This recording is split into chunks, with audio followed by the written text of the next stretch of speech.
Damos comienzo a uno de los momentos centrales de este congreso. Es la ponencia inaugural que nos va a ayudar a profundizar en el tema que nos convoca este año, María, Mater Familiae. Por ello, contamos con la presencia y la palabra de don Pablo del Clos de Müller, Consiliario Nacional del Movimiento Familiar Cristiano en España y gran conocedor de la espiritualidad y la vida de la familia cristiana.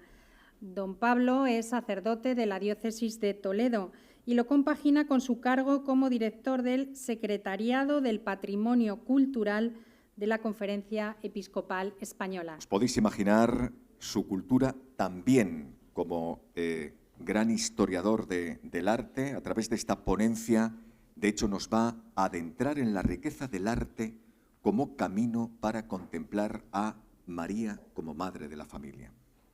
Su imagen, plasmada en pinturas, en esculturas, en símbolos a lo largo de la historia, nos revela una maternidad que acompaña, que inspira, que sostiene la vida de nuestras familias. Que esta mirada artística y creyente nos ayude a acoger no solo en el arte, sino en el corazón de nuestros hogares. Con alegría invitamos a don Pablo del Clos a subir al estrado para compartir con nosotros su ponencia inaugural. Muchas gracias por estar aquí, por acompañarnos en este camino, don Pablo.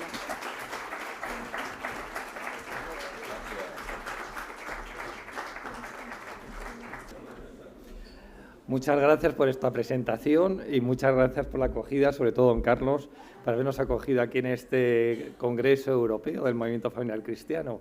Es un gusto estar aquí con vosotros, pero es un reto hablar del misterio de María, que es infinito. Y yo es que no sé si alguien me puede ayudar a empezar a hablar de este misterio.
Gracias, Mariluz, gracias, José Juan, por ayudarme a arrancar esta ponencia que, como digo, es infinito hablar de María. Lo vamos a hacer a través del arte.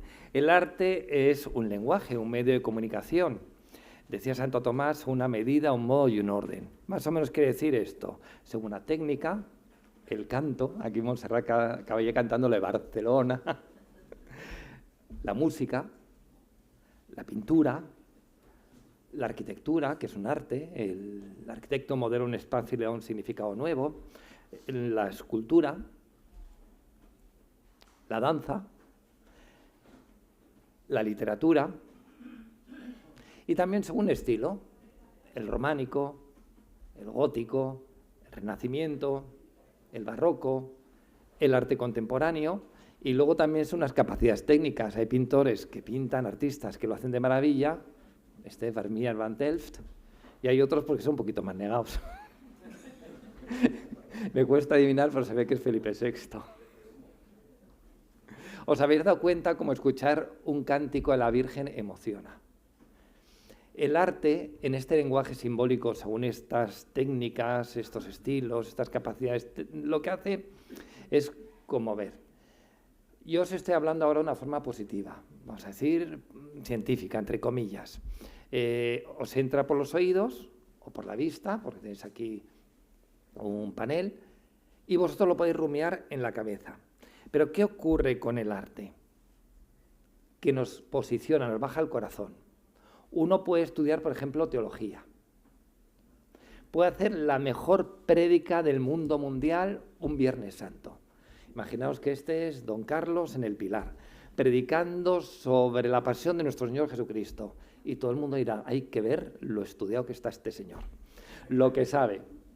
Pero donde la gente vibra, se emociona, se le pone la carne de gallina, el Viernes Santo es con las procesiones, con todo el lenguaje simbólico que acompaña a la Semana Santa, con las imágenes, los sonidos, los tambores, los olores, el incienso, el tomillo y hasta con los sabores, las torrijas.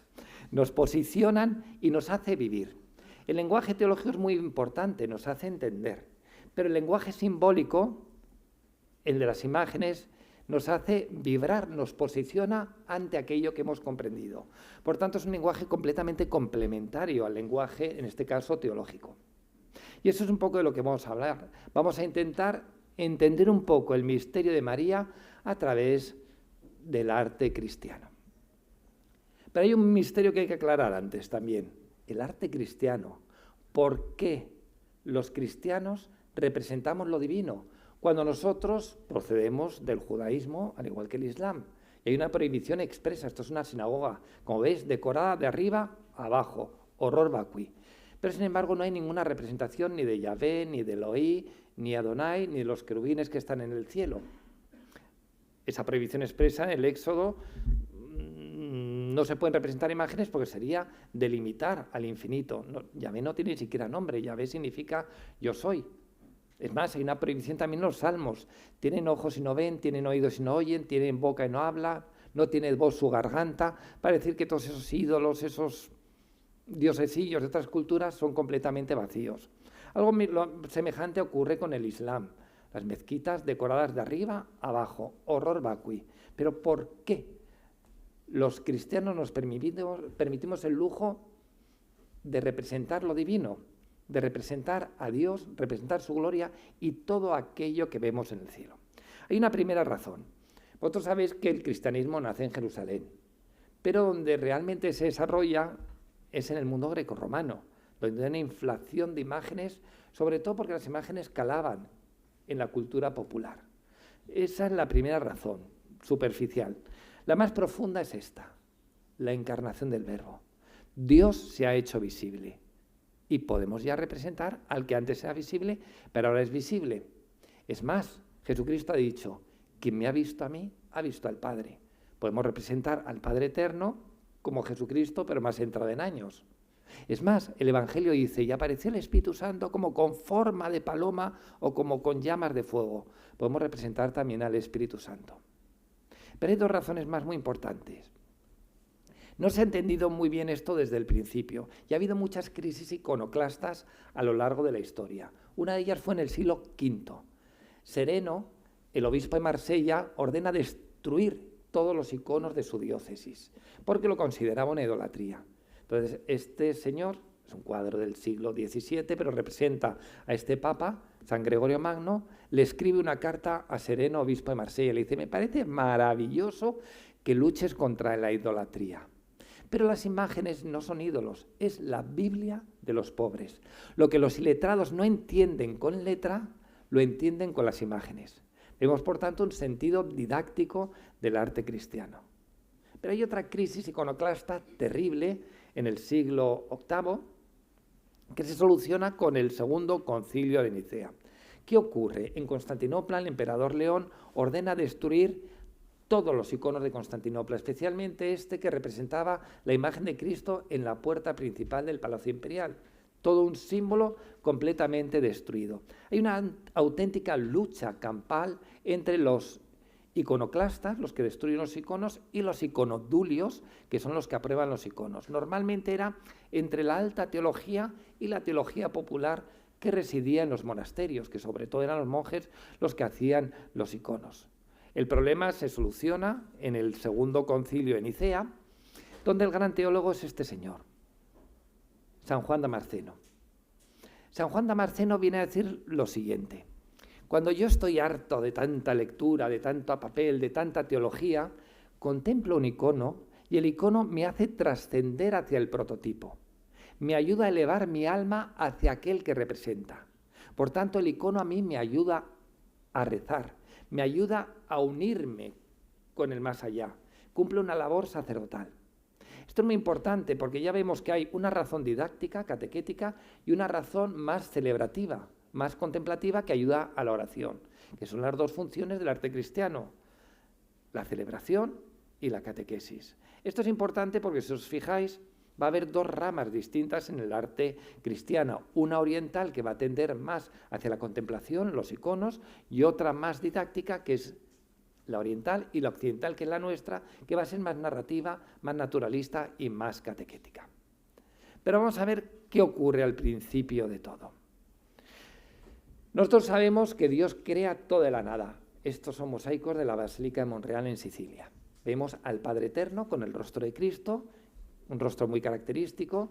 Después de muchos siglos y estudiando la Sábana Santa, se ha descubierto que este rostro, con esta barba partida, este casquete con los rizos aquí, es el rostro que tiene la Sábana Santa, lo cual quiere decir que se conocía a tiempo inmemorial mucho antes. Vemos cómo Dios ha hecho todo, aquí el astro mayor que rige el día, el astro menor que rige la noche, y vio Dios que era bueno. Y va pasando días y días y vio Dios que era bueno. Crea al hombre, lo crea a su imagen y semejanza, y vio Dios que era bueno y muy bueno. Dios lo ha hecho todo bien.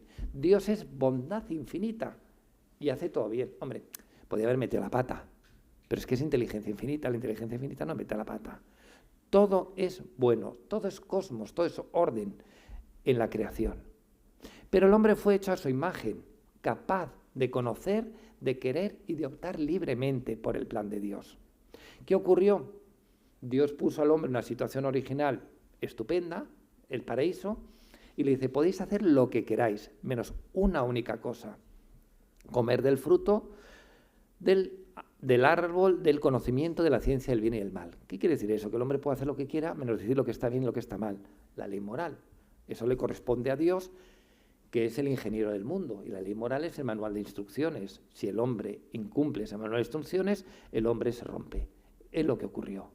El mal en el mundo no es consecuencia de la creación, es consecuencia de ese mal ejercicio de la libertad del hombre.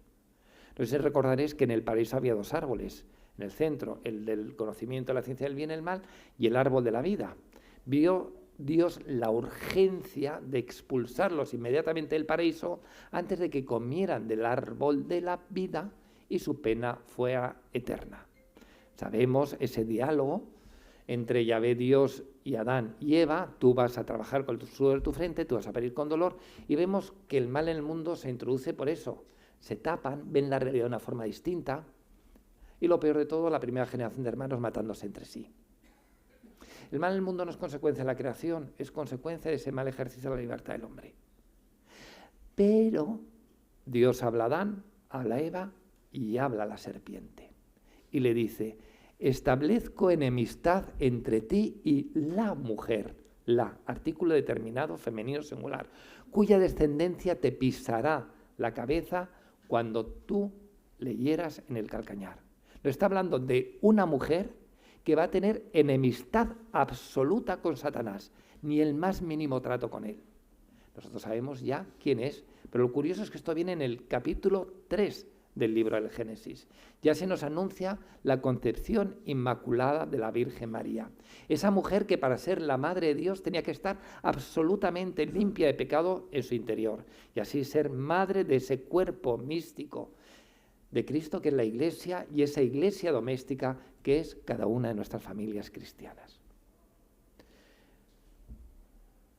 A partir de aquí surgen dos historias paralelas. Una historia maravillosa, la más maravillosa historia de amor, que es esa historia narrada en el Antiguo Testamento, donde Dios se va preparando un pueblo en el cual va a nacer el hijo de esa mujer, que va a ser el que va a vencer ese mal que ocasionaron nuestros primeros padres tentados por Satanás. Y otra historia terrorífica, paralela, en el que en el infierno se va a saber que el hijo de una mujer que no va a tener trato con Satanás va a vencer al señor del infierno, que es Satanás. Y ahí se sabe que hay una mujer. Y están investigando siglo tras siglo. Aquí vemos a Sara y Agar, las mujeres de la mujer y la esclava de Abraham, donde Satanás pudo clavar en su alma la flecha del pecado. Vemos aquí a Miriam, la mujer de la hermana de Moisés, donde también vence Satanás. Vemos Sansón y Dalila, que también vence a Satanás. Vemos a Ruth, la moabita, que también Satanás consiguió clavar en su alma la flecha del pecado original. Vemos a Judith, con la cabeza de Holofernes, también grandes mujeres del Antiguo Testamento, pero que Satanás triunfa sobre ellas. Vemos la casta Susana, por ejemplo, donde también, a pesar de sus virtudes, Satanás consigue, en el momento de su concepción, clavar la flecha del pecado original. La reina Esther, aquella judía que acaba siendo la mujer de Asuero en Babilonia. Pero hay un momento en esa eternidad del infierno donde de repente aparece un diablillo y le dice, Señor, Señor, hemos sido vencidos. Y Satanás dice, ¿dónde está esa mujer que voy a él? Dice, no ha nacido todavía. Acaba de ser concebida y no he podido clavar en ella la flecha del pecado original. La creación de la concepción inmaculada de la Virgen María. María, siendo concebida su alma, completamente protegida por los ángeles y por Dios, para que Satanás no pudiera tener capacidad de influir en su alma. Y esto es posible porque ella tenía que ser la madre de Dios. Dios tenía que habitar en las entrañas de una mujer completamente limpia de pecado original. Como sabéis, el dogma de la Inmaculada Concepción fue proclamado prácticamente antes de ayer, en 1854, por el Papa Pío IX, con la bula Ineffabilis Deus. Pero hay un evangelio apócrifo. Los evangelios apócrifos son escritos piadosos, evangelios no canónicos, no aprobados en la Biblia, que nos cuentan historias varias. Son bastante antiguos. Este es el protoevangelio de Santiago, del siglo II, que nos narra cómo fue concebida la Virgen María. Esto lo cuento para que veáis cómo desde tiempo inmemorial, desde el siglo II, ya el pueblo, el sentido del pueblo de Dios, el sentido cristiano, palpaba e intuía que la Virgen había sido concebida de una forma distinta al resto de los humanos. Este evangelio apócrifo dice que San Joaquín y Santa Ana, los padres de la Virgen, San Joaquín fue vejado por sus compañeros cuando por turnos le tocó hacer la ofrenda en el templo. Ellos eran un matrimonio anciano, no tenían hijos y fueron ridiculizados. Amargado, San Joaquín se refugia en el campo con sus rebaños, lo veis a la izquierda. Veis un paisajito, está con sus rebaños San Joaquín y se le aparece el arcángel Gabriel a él y a ella. Y le dice que se junten ante la puerta, que se encuentren ante la puerta dorada del Templo de Jerusalén. Se reencuentran y en ese casto abrazo que se dan es concebida la Virgen María. Es difícil representar en el arte cómo es una concepción. Aquí hay menores de edad, no lo voy a decir cómo. Pero inmaculada, ¿cómo? Y entonces, pues una forma de representarlo, pues a través de este casto abrazo. Voy pasando páginas, que no sé por qué, porque voy diciendo lo que me da la gana.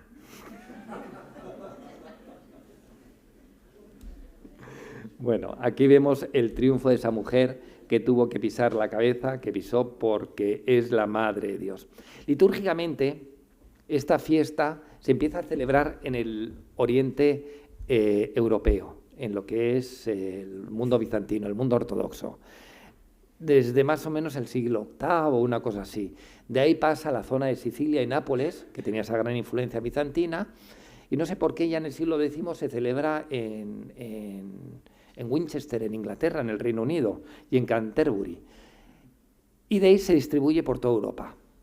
Pero claro, llega un momento en que se empiezan a plantear, sobre todo en esa época del desarrollo de las universidades, en la Baja Edad Media, oye, ¿por qué estamos celebrando nosotros esta fiesta? Porque no hay ningún texto en la Sagrada Escritura que apoye directamente el dogma de la Inmaculada Concepción, así como la resurrección, claramente, la virginidad de María, claramente, pero que sea inmaculada, ¿por qué celebramos esta fiesta? Entonces intentan buscar en la Sagrada Escritura algún texto que ayude.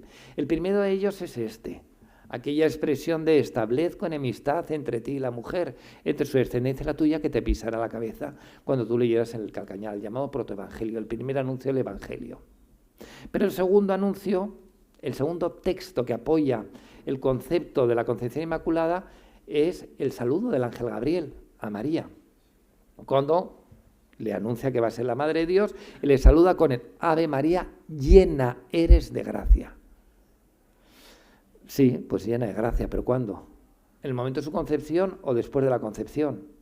No apoya exactamente. Hay otro texto que se aproxima un poco cuando en la visitación María visita a su prima Isabel, ella le dice, bendita tú entre las mujeres. Ha tenido algo que no ha tenido ninguna otra mujer. Pero claro, en la concepción inmaculada, pues tampoco lo sabe. O cuando María contesta diciendo, el poderoso ha hecho obras grandes en mí, en el Magnificat. Son textos que apoyan este dogma de la concepción inmaculada de María, pero no lo definen exactamente. Entonces empieza a haber un desarrollo teológico sobre este tema, surgen dos escuelas, en la Baja Edad Media, al final de la Edad Media, la escuela maculista, los que defienden que fue concebida con pecado, pero santificada después de la concepción, y la escuela inmaculista, que dice que fue preservada del pecado en un momento de su concepción. Los maculistas, pues este señor es Duns Scoto, es un franciscano escocés, por eso se llama Scoto, pues que defendió este dogma de la concepción inmaculada. Claro, el problema estaba. Si seguimos a San Agustín escribió contra los pelagianistas, que decían que no existía el pecado original. Y entonces San Agustín dijo que sí, que todo hijo vecino nacemos con pecado original. Y entonces decían, oye, que San Agustín dice que todos nacemos con pecado original. La Virgen fue concebida después. Había una creencia antigua de que el alma se creaba en el hombre días después de la concepción. Entonces primero fue concebida el alma de la Virgen y después el cuerpo de la Virgen y después se santificaba el alma. Y luego costaba creer cómo María podía haber santificada, había sido redimida antes de que llegara el Redentor del mundo. Era algo que no entraba en la lógica. Y este personaje, Duns Scoto, dijo, si Dios quiso, pudo. Y si pudo, lo hizo. Y punto. Y así solucionó el problema. Es posible el dogma de la Inmaculada Concepción porque Dios es omnipotente. Pero curiosamente hubo un personaje, Ramón Llull, mallorquín, pertenecía a la corte de Jaime I de Aragón, se hizo terciario franciscano. Y este personaje influenció muchísimo en la corte aragonesa sobre el dogma de la Inmaculada Concepción. De tal manera que a partir de ahora va a ser la corona de Aragón la que va a defender a capa y espada el dogma de la Concepción Inmaculada de la María. Y no solo eso, sino cuando ya se unen los reinos de la península ibérica, va a ser la recién fundada monarquía reunificada de España con los reyes católicos los que van a defender ante el papado el dogma de la Concepción Inmaculada de María. Es más, ya en 1369 Pedro II de Aragón promulga un privilegio en el que se anima a estudiar el lulianismo, la teología de Ramón Llull. No solo eso, sino que en el 1393 Juan I de Aragón crea la primera escuela lulianista para estudiar la teología inmaculista de Ramón Llull. Ya en 1281 se celebra en la Catedral de Barcelona, dentro de la Corona de Aragón, la fiesta de la Concepción Inmaculada. En 1333 se crea en Zaragoza la primera cofradía en honor a la Inmaculada Concepción. En 1438 la reina María de Aragón instituye aquí en Zaragoza la fiesta de la Concepción Inmaculada de María. Y otra, María de Aragón, pero reina de Castilla, instituye en la Catedral de Sigüenza también la fiesta de la Concepción Inmaculada de María. Pero ¿qué ocurre? Que los maculistas no se quedan tan panchos. Los maculistas van a estar defendiendo su teología. ¿Qué ocurre?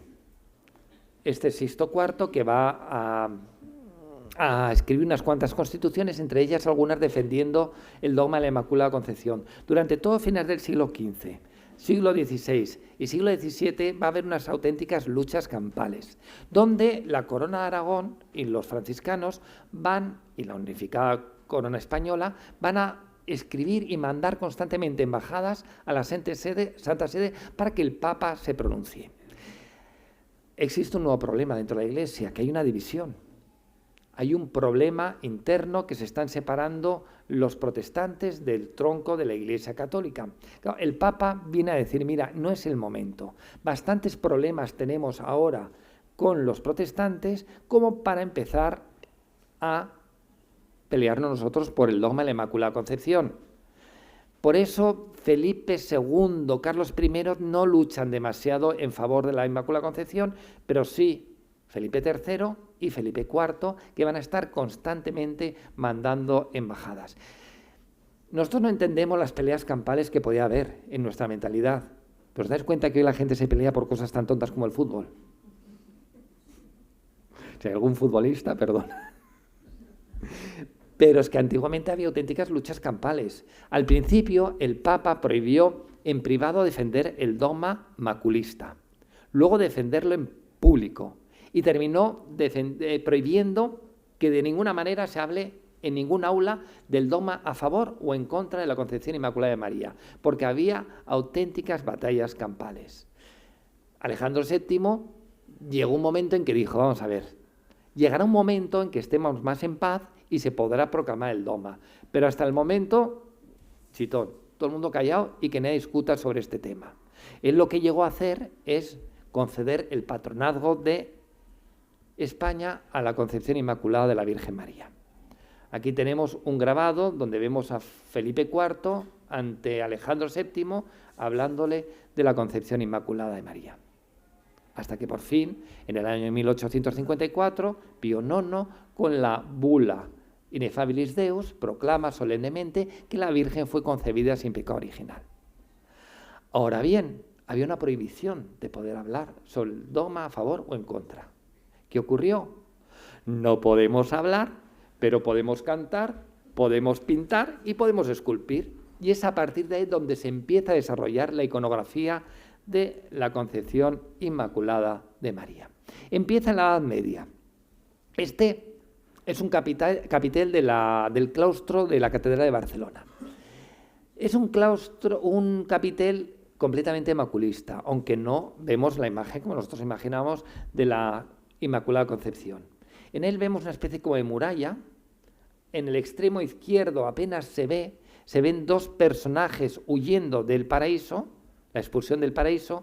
A mano derecha vemos una mujer en actitud de oración, es la Virgen María, es poner a María en comparación con Eva, la que tuvo pecado y la que no tuvo pecado, para expresar esa idea de la Concepción Inmaculada de María. Veis un ángel que está señalando a María como invitando a entrar en el paraíso, pero veis en el medio un árbol seco con un niño con la cruz. Es ese hijo de la mujer que a través de un árbol seco, la cruz, va a vencer a Satanás. Está hablando de la idea de la concepción inmaculada de la Virgen María. Este es un detalle del árbol. Vemos a la izquierda la expulsión del paraíso, apenas se ve, es que he sacado de un libro esta foto. Vemos el árbol, algo parecido hay en la Catedral de Toledo en el trascoro, quizás se vea un poco mejor. Cuenta la leyenda de Adán, un apócrifo del Antiguo Testamento, que Adán y Eva estaban hartos de sufrir, de trabajar, de sudar con el trabajo sufriente, de parir con dolor. Total, que Adán recordaba que antes de la expulsión, Yahvé Dios le prometió el bálsamo de la misericordia. Y le dijo a su tercer hijo, Set, que volviera por las pisadas que dejaron donde no creció la vegetación al paraíso.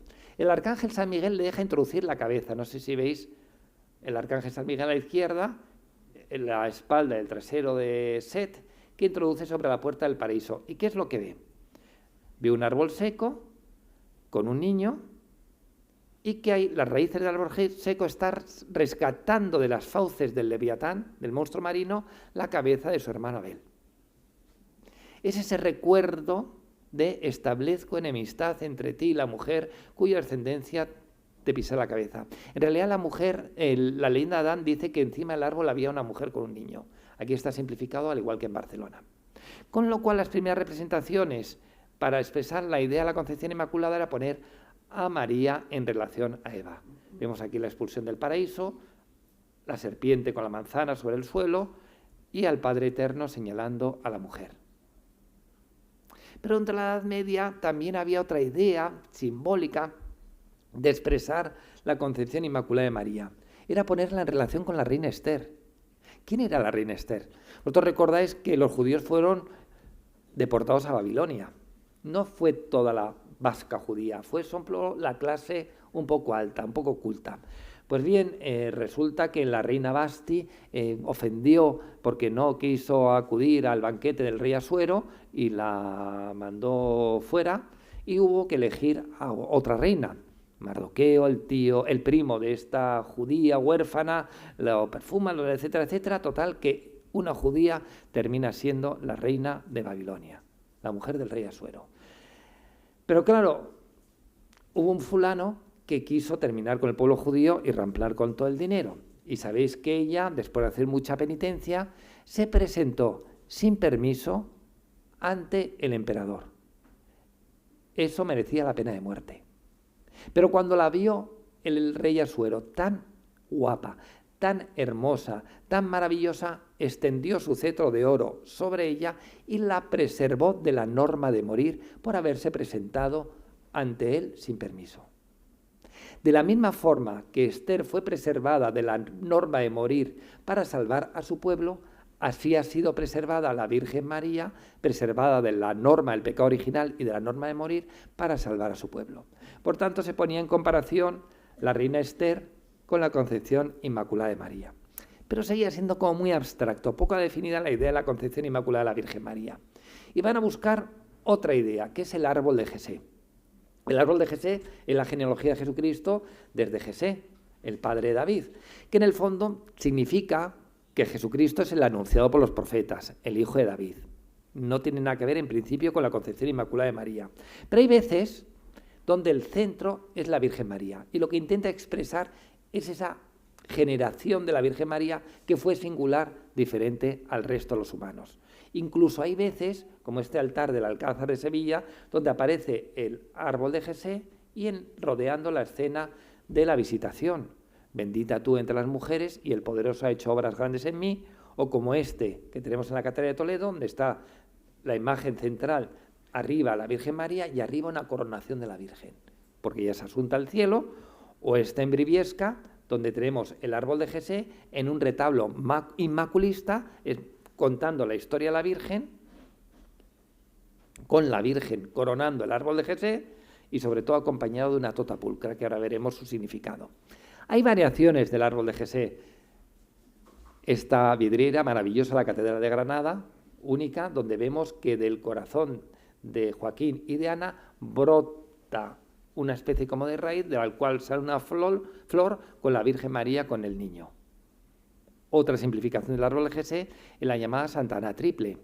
Santa Ana, la Virgen y el Niño. Recordemos que la fiesta que se celebraba en el Oriente Europeo no era la fiesta de la Concepción Inmaculada, era la concepción de Santa Ana. Cómo Santa Ana había concebido a la Virgen. Representar a Santa Ana era representar esa idea de María como hija de Ana y como la concebida de una forma especial. Y en la Sagrada Parentela ocurre un poco lo mismo. Pero sigue siendo muy abstracto este concepto. Y la mejor forma de representar la Concepción Inmaculada es el que ya hemos visto, es el abrazo ante la puerta dorada. Esa idea, ese relato que hemos hablado del protoevangelio de Santiago, muy común durante la Edad Media, ese abrazo ante la puerta dorada. Pero ocurre un problema, que Trento prohíbe terminantemente hacer representaciones con evangelios apócrifos, porque los protestantes nos decían que los católicos nos sacábamos la teología a la manga, de donde nos daba la gana. Y entonces desaparece esta representación que era la que mejor expresaba la idea de la concepción inmaculada de María, aquí reunidos en el Concilio de Trento. Entonces hay que buscar formas nuevas para ver cómo María ha sido regalada con este privilegio increíble. La primera de ellas es representar la niña, una mujer que todavía no le ha venido el periodo, para expresar su pureza. Hay múltiples representaciones de la Virgen Niña, o la Virgen Niña con sus padres. Pero van a coger una idea un poquito más completa, la Tota Pulcra. La Tota Pulcra es la Toda Hermosa. No sé si conoceréis el Cantar de los Cantares en profundidad.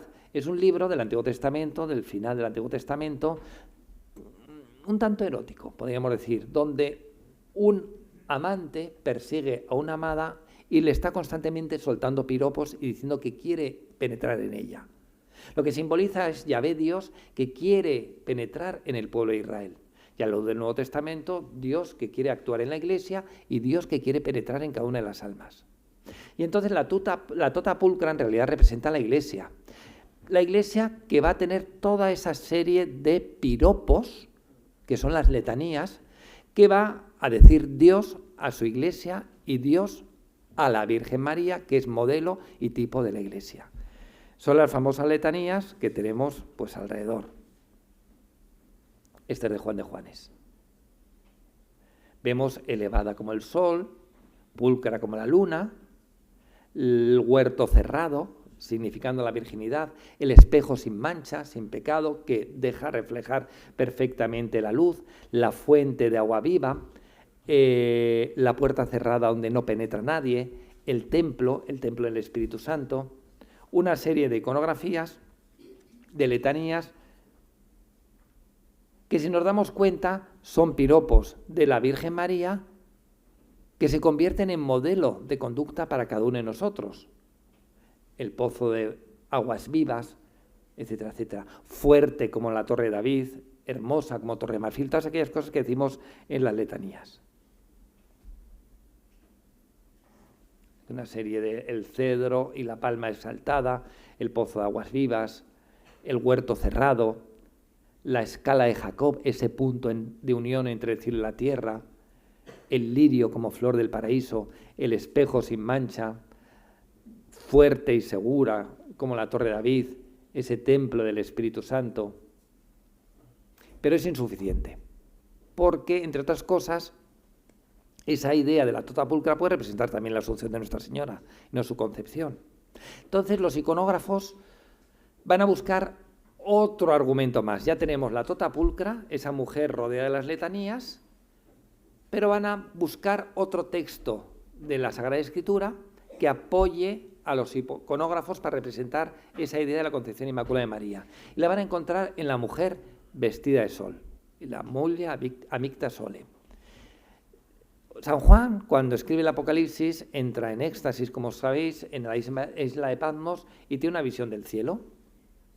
Ve una figura portentosa, una mujer vestida de sol, con la luna bajo sus pies y coronada de 12 estrellas. No es la Virgen, es la Iglesia. Las 12 estrellas, el cimiento de los apóstoles, el sol llena del mismo Dios, la luna es el tiempo, Recordad que el calendario hebreo es un calendario lunar, no es solar como el calendario juliano, el calendario romano. El misterio de la Iglesia es un misterio que está por encima del tiempo. Pues va a servir a la Iglesia para María, modelo y madre de la Iglesia, van a coger esto para representar la concepción inmaculada de María. Ya tenemos, por tanto, la tota pulcra, la moglia victa sole, pero sigue siendo insuficiente. Hay que ponerla en relación con Eva y con la serpiente, con el pecado. De tal manera que más o menos a finales del siglo XVI, principios del XVII, van a meter estas tres ideas, la mujer vestida de sol, la tota pulcra, toda hermosa, y el recuerdo de Eva y de la serpiente, lo meten en la coctelera y nos aparece lo que nosotros encontramos e entendemos como la Inmaculada Concepción. Pero hay otro problema. Se puede confundir con la Asunción de la Virgen, ¿verdad? Esto es una Inmaculada, es una Asunción. Es del greco, sabemos que es una Inmaculada porque lo dejó escrito en la Inmaculada Valle, pero vamos, podríamos decir que es una Asunción. Se va a decir lo siguiente. Normalmente, si la Virgen mira para abajo, mira hacia donde se destina. Y si mira para arriba, mira para su destino. Si mira para abajo va a ser Inmaculada y si mira para arriba va a ser Asunción. Pero tampoco queda muy claro. Hay que dejar perfectamente claro pues, las letanías y hay que dejar clara varias cosas. Entre ellas, la forma de vestir. Si veis, normalmente la Virgen tradicionalmente se le viste con una túnica roja y con un manto azul. El rojo simboliza la humanidad, que está revestida de cielo, el azul. Si os fijáis, Jesucristo es exactamente al revés, los colores contrarios. Es la divinidad revestida de humanidad. Pues bien, aquí vemos una Asunción de la Virgen que está mirando para arriba, de Alonso Cano, y una está al otro lado. Inmaculada Concepción de Alonso Cano, también en Granada, que mira para abajo. Y sin embargo ya hemos visto la túnica blanca, que significa la pureza, y los adornos del cielo simbolizados en la túnica azul celeste. Pero aún así sigue siendo todo demasiado teológico. Demasiada cosa, demasiada idea, demasiada cosa metida en la coctelera, demasiada letanía. Poco a poco las letanías, esos símbolos, esos piropos se van integrando en el paisaje, no son como pegatinas puestas alrededor de la Virgen, pero hace falta algo más. ¿Quién es María? La mujer más privilegiada, la más hermosa, la perfecta. Y lo que se trata es dibujar a la mujer perfecta, que lo encontramos en Murillo, donde encontramos ya la plenitud de la representación de la Inmaculada Concepción. Algún que otro atributo, la luna, la palma, entre los ángeles revoloteando, maravillándose de este acontecimiento, el momento en que está siendo concebida la Virgen María, pero lo único que se intenta expresar es la belleza de esta mujer privilegiada que tiene que ser la Madre de Dios. Y así vamos viendo cómo a través de los años se han simplificado las formas y lo único que se quiere representar es la belleza. Pero sigue habiendo avances en la iconografía. Lo vemos en el siglo XVIII, lo que se llama la Inmaculada Batalladora, o la Inmaculada Franciscana, porque es propia de los franciscanos. Volvemos a la idea esa del protoevangelio: establezco enemistad entre ti y la mujer, entre su descendencia y la tuya, que te pisa la cabeza. Vemos a la mujer ya con el niño, que está aplastando con la cruz la cabeza de la serpiente. O vemos la idea completa: la serpiente, la cruz, las letanías, las 12 estrellas, la luna, etcétera, etcétera. Todo esto sirvió para que vaya calando en el pueblo, a modo de propaganda, el dogma de la Concepción Inmaculada de María. Poco a poco se fue diluyendo la escuela maculista, hasta que por fin, en 1854, el Papa Pío IX proclama solemnemente el dogma de la Inmaculada Concepción. María ha sido concebida sin pecado original. Un privilegio único para María, que tenía que ser la Madre de Dios. Pero no queda todo ahí. Ocurre algo impresionante poco tiempo después, 4 años después o 3 años y 2 meses.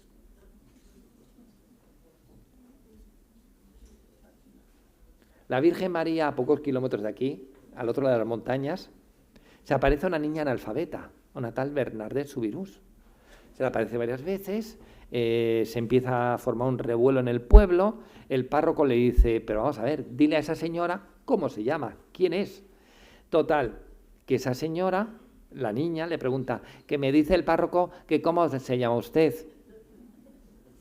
¿Y qué le contesta María? En el lenguaje patuá, yo soy la Inmaculada Concepción. Cuando la niña va, oye, que me ha dicho que yo soy la Inmaculada Concepción, al párroco se le ponen los pelos de punta. No por lo que vosotros creéis, sino por un concepto filosófico que hay debajo de esto que la niña no podía entender de ninguna manera. No dijo yo soy la concebida Inmaculada, que era lo que proclamaba el dogma. María estaba sustantivizando un adjetivo. Por ejemplo, no es lo mismo decir que Arantxa es bella a decir que Arantxa es la belleza. No es lo mismo decir que Rodrigo es inteligente a decir que Rodrigo es la inteligencia. Está sustantivizando un adjetivo, está dando la plenitud, la única, la perfecta. Yo soy la perfecta, la concebida sin pecado original, la Inmaculada Concepción. Y entonces es ahí cuando ya se mosqueó el párroco. En primer lugar, porque esta niña no tiene que saber que 3 años y 2 meses antes se había proclamado el dogma, y mucho menos lo que había ocurrido pues, por allá, en Roma. Y entonces es cuando el párroco le empieza a creer, porque la niña no era capaz de entender ese argumento de sustantivizar un adjetivo y darle la plenitud a la Virgen María. Pero pocos años después ocurre otra cosa impresionante. A unos pastorcitos en Fátima se les aparece la Virgen. Y en la segunda aparición, que fue en junio, la Virgen les presenta su corazón inmaculado. Y dice que su corazón inmaculado es refugio y camino que nos va a conducir a todos hacia Dios. Pero en la siguiente aparición, la Virgen les pide que consagren Rusia y el mundo a su inmaculado corazón. Y se lo dicen porque ese corazón, modelado según el modelo del corazón de Dios, si nos consagramos a Él, nos ayudará a convertirnos a Dios, a la misericordia divina. Ese corazón inmaculado de María es nuestro modelo y también es nuestro camino para poder llegar a Dios. Y es el corazón inmaculado de la Virgen de María, ese inmaculado corazón al cual nosotros nos vamos a consagrar dentro de unos días, porque es en ella, en esa perfección, en esa belleza absoluta que tiene la Virgen María, donde vamos a encontrar el camino seguro para poder llegar a Cristo y poder alimentarnos de esa misericordia divina de Cristo.